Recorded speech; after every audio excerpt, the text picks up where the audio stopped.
Drake dropped his new studio album, Honestly Nevermind, out of nowhere, so I thought it was a fitting time to react to some hot takes. Let's start off with Imperial Laucha from Reddit, who says, that track with the bed creaking sound gotta be him trolling, because that shit was terrible. So how do you feel about Currents, man? A lot of people have a lot of different takes on this song. I personally fuck with it, but I don't know. I feel like Drake is trying to like seduce us, bro. Like, I don't know if it was the vibes. No. I mean, it totally threw me off. Like, that's one song I don't really vibe with, and Okay.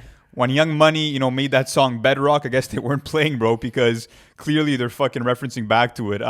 Yeah, it's not a song that's for me, and I feel like him sampling the mattress, moving just, I don't know, it's a weird choice, in my opinion. Yeah, you think it's a weird choice? I don't know. I found it pretty fire. I mean, a lot of people said that it sounds like something from SpongeBob, and I'm gonna get onto a take later. But I mean, I liked it, bro. I think Currents was actually a good song. Yeah, for me. you think it's an outlier? I think the album's fire, but I just don't fuck with that song too much. Okay, all right. Listen, I'm gonna go on to my next take. All right, so listen to this.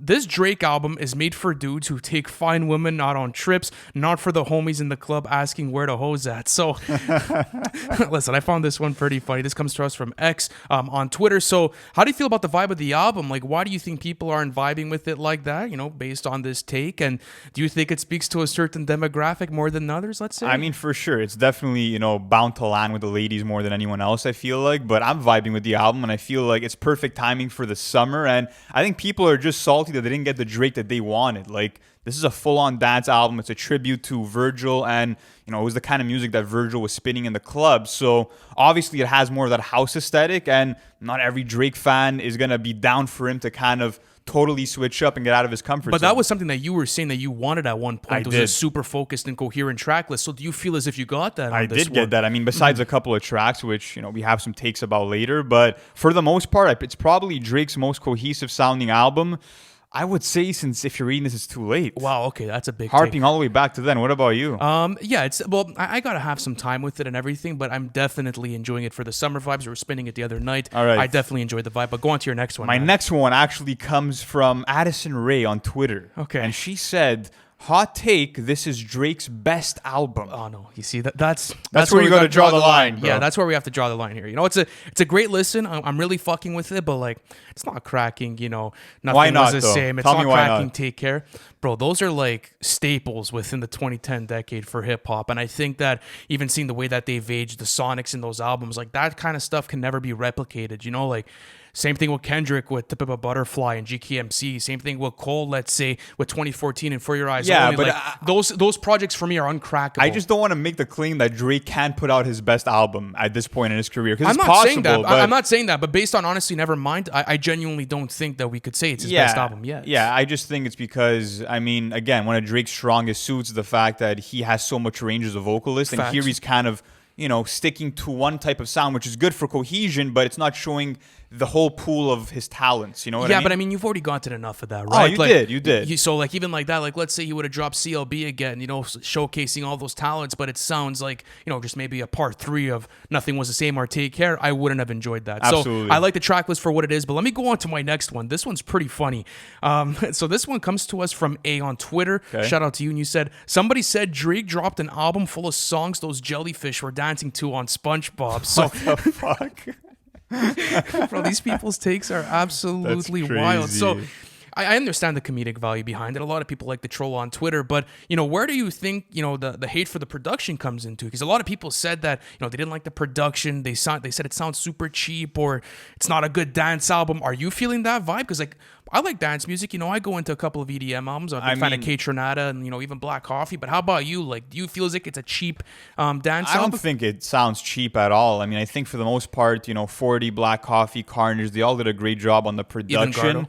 I mean, it's kind of in that house EDM, Afro beats type of style. And to be honest with you, I would have liked to seen, other producers come into the realm. Like K Tronada, I think would have made, amazing music for Drake, bringing more back that traditional dance music with some funk and disco fusions. Yeah, you think K-Tra's production would have fit this Yes, well? and I would have liked more productions like Massive, where you're getting more of a progressive house sounding thing, where you have the build up and the beat drop, like some more Swedish House Mafia, Martin Garrix type of sounds. That could have been fire too, but this shit's gonna get people moving, bro. Like, this is what we need for the summer. I feel like, you have to maybe be on a beach. You got to be in a setting where you can move and vibe, but for the most part, like this is gonna hit nice for those late night drives too. Oh, I thought Sure. my bad. Gardo was not on this project. My bad. I just gone through the production. Oh yeah, credits. Gordo is Carnage. Yeah, my bad. Oh shit. Okay. Yeah. So, my bad, because I was looking through the production credits and I was trying to go through it. I was not familiar with his alter name. My bad. But let me keep going on with this. No, sorry, it's your turn. Let's go on to your next All one. right, What do you got? my next one actually comes to us from Blackie Speaks on Twitter, who says, "I thought this Drake album was garbage on my first listen. I'm on my third listen now and I like it." Wow. Which I think is cool because I feel like that's a sentiment with so many Drake albums that on the first listen, you're not sure if you're vibing with it. It's not what you expected. It's not what you wanted because Drake has given us so much. But I think that, I think this album is going to grow on people. What do you think about that? I think so, absolutely. A lot of people in group chats and on Twitter, are saying, on my second, third listen, I fuck with it. Because I guess a lot of people went into that first listen with super high expectations to be getting a rap album, and they didn't get that. But for the most part, I also think it's a case of like a lot of they saw like people were speaking about it positive, in a positive light, and a lot of big people came out and said it was a good album. Jay Electronica said it was a fire listen. Joey Badass, J. Cole, you had some of the best lyricists right now in the game say this is a vibe, and people are like, oh, okay. So let me go give this another listen. Let me change my opinion now. Let me go back for another listen and see how how this fits my rotation. That's completely fine though, because it does take time to age with these certain things. But I have another one. Okay, so this comes to us from the Big Stepper on Twitter, and he said, "Me when I realized Drake made a whole passion fruit album." So look at this one. look at the meme on this one. I love passion fruit, so that doesn't bother me. I mean, I don't. Do you think it was an album full of passion fruit? Not really, bro. Like I didn't really hear that many songs that even sound similar to passion fruit, to be honest with you. But I mean, to say that Drake totally switched up on this album, not really. I mean, he has made other tracks that are kind of within the realms of dance music in the past. I mean, even dating back all the way to So Far Gone, like there's one or two tracks that actually fit into that vibe. I'm gonna pull up the track list and see which one I'm thinking of. But yeah, I don't think this is the first time Drake has tapped into this sound, but it's not like it's repetitive. It's not like it's, passion fruit times 14. You know what I mean? But okay, let's keep going on. What else do you have on your end? My next one comes to us from Kira Won't Miss on Twitter, who says, H&M and Forever 21 are about to have a field day with this Drake album. So do you feel like it's one-dimensional and plastic like that? Because a lot of people are saying they feel like it's a plastic album, I don't know. I don't completely understand. I feel like this take is more pointing, towards the fact that people that these stores are going to have a field day with it because it's more of like background music. But fuck that. I'm going to have a field day with this album in terms of just like my enjoyment. I could see myself playing it in so many different settings, and it has this kind of atmospheric nocturnal vibe that's going to be awesome to play it at night, and I'm going to end up enjoying it. So I don't think that it's a one-dimensional album by any means. Yeah, because even at that, I mean, what's your favorite setting to play this album in? Because I was bumping it, let's say, at a chilling the other night. I was bumping it in the whip, in a smoke session, and I could find myself playing this album in a lot of different settings. I even, for my notes this morning, to find all these takes, let's say, for this episode, I just put it on as background music, and it's really fucking good. Yeah. So where's your favorite setting so far? My favorite setting? I mean, I haven't done this yet, but I feel like it's kind of lounge music. It's shit that you can just chill out to. So I feel like maybe at the beginning of a barbecue, you're getting settled in. People are still coming over, having a couple of opening drinks, and you have this playing in the background. Absolutely. Definitely something By to the way, get the you song grooving. I was thinking of off of So Far Gone is called, hold on, I had it right here, Little Bit, featuring Like Lee. Okay, fire. That's similar to this. Let me go on to my last take for today. So this comes to us from Alibi, and I really do fuck with this take. And you said, you hate Drake's album because you only listen to hip-hop, and that's very fine. Art is all about perspective and preference,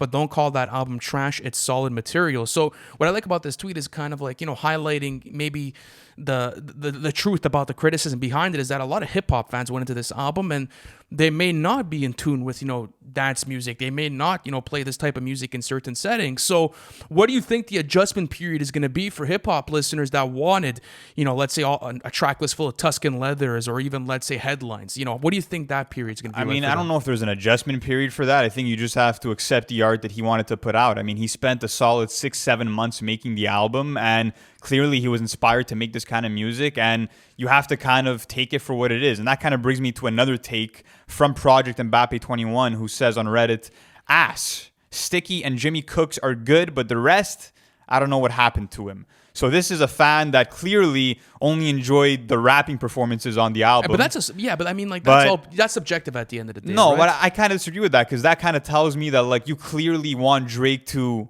fit into the sound that you fuck with. You only want the rapping type of Drake. I know, but we're guilty of that sometimes too. You know what I'm trying to say? Oh, don't get me wrong. If I could have had a full-on Drake rap Yeah. album instead, I would have taken it. But I'm just saying, like, try to appreciate the lane and direction that he was headed Okay, in. so you feel like a lot of people are having a cloudy judgment on this album based on, the fact that they wanted those Tuscan leathers and they wanted, just that full rap Not album. necessarily Tuscan Leathers, but, like, even a song like Jimmy Cooks, it's one of the weakest ones on It there. is what honestly, I don't You know even what I think. mean? Yeah, it's like I was also seeing some people on Twitter saying that 21 Savage was the saving grace of this album.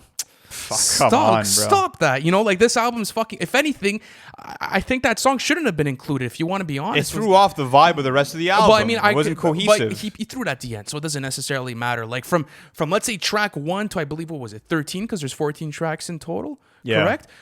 That run is super solid. Like it feels like one big vibe. The sequencing was nice. I liked it. But I just feel like that one track.